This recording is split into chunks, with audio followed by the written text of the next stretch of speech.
শুভ অক্ষয় তৃতীয়া সবাইকে। তো অক্ষয় তৃতীয়ার দিন সকালবেলা ছিল জেঠুর দোকানে পুজো, তো সেখানেই চলে গিয়েছিলাম সকাল সকাল।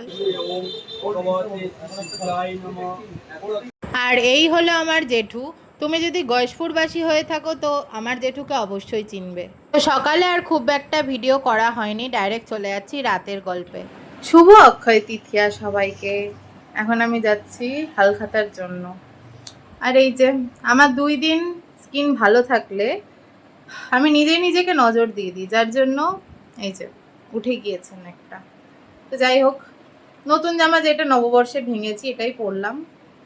তো চলো যাওয়া যাক। এত গরম পড়েছে তবু কেন যাচ্ছি হালখাতা করতে? কারণ আইসক্রিম খাবো, স্টলের জিনিস খাবো, ফুচকা থাকলে ফুচকা আই থিঙ্ক করবেন, কারণ ফুচকা দিয়ে সামাল দিতে পারবে না। তো যাই হোক, চলো যাওয়া যাক হালখাতা করতে। সুন্দর হাওয়া দিচ্ছে।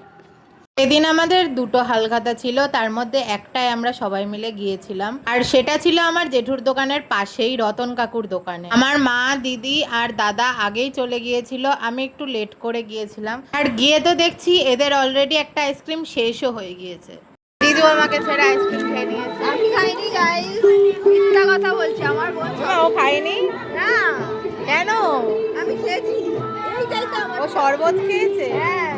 আমার মাকে দেখ কি সুন্দর লাগছে। না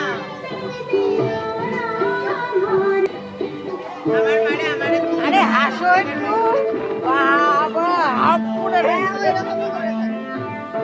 আর রতন কাকু তো আমাদের জন্য ভালো ব্যবস্থা করে রেখেছিল, যে কটা ইচ্ছা আইসক্রিম খাও, যতবার ইচ্ছা কোল্ড ড্রিঙ্কস খাও, ততবারই দেওয়া হবে। আর তার সঙ্গে হালখাতার মিষ্টির প্যাকেট তো আছেই। আর এই যে আমাদের রতন কাকু, যেই শুনেছে যে কাকুর ভিডিও করা হচ্ছে আর এটা ইউটিউবে ছাড়া হবে, কাকু লজ্জা পেয়ে তো চলেই গেল।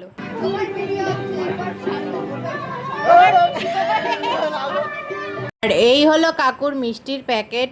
কাকু তো মনে হয় যত রকমের পেরেছে তত রকমের মিষ্টি ভরে প্যাকেট করেছে। তো আমার অক্ষয় তৃতীয়া তো এরকমই কাটলো। তোমাদের কেমন কাটলো আর কয়টা হালখাতা করলে সেটা আমাকে কমেন্ট করে জানিও অবশ্যই। আর ভালো লাগলে আমার চ্যানেলটা অবশ্যই সাবস্ক্রাইব করে যেও। দেখা হচ্ছে নেক্সট ভিডিওতে। টাটা।